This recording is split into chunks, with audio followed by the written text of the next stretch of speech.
La lumière qui circule dans l'univers provient des étoiles, telles que notre Soleil. Elle présente la particularité de se comporter à la fois comme une onde électromagnétique et comme un ensemble de particules appelées photons.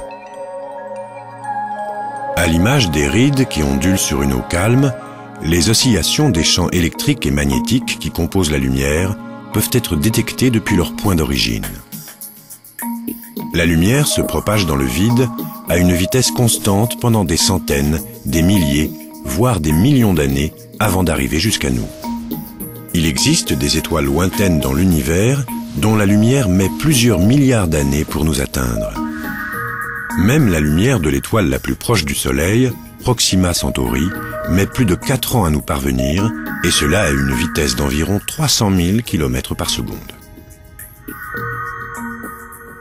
La lumière est perçue par notre œil qui fonctionne comme un appareil photo avec une lentille et une pupille contrôlant la quantité de lumière absorbée. Cependant, notre œil n'est pas assez sensible pour observer directement les sources de lumière lointaines. Pour mieux scruter le ciel, Galilée a mis au point la lunette astronomique en 1609.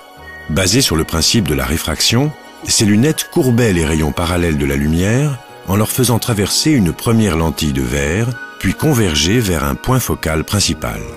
Les images étaient ensuite grossies grâce à une deuxième lentille qui servait d'oculaire.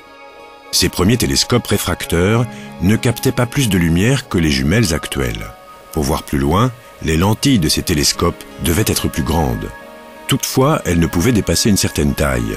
En effet, les lentilles mesurant plus d'1 mètre de diamètre enregistrent une distorsion qui se répercute ensuite sur l'image.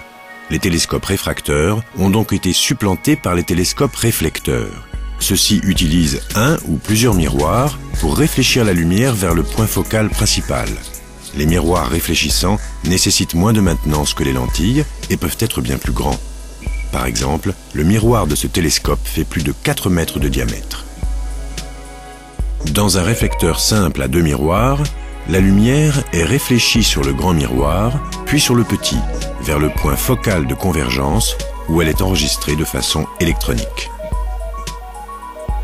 Situé à Hawaï à plus de 4000 mètres d'altitude, l'observatoire du Mauna Kea abrite les plus grands réflecteurs optiques du monde, les télescopes jumeaux du Keck. Leur miroir principal de 9,82 m de diamètre est constitué de 36 segments individuels qui peuvent s'orienter pour s'adapter aux changements dans l'atmosphère terrestre.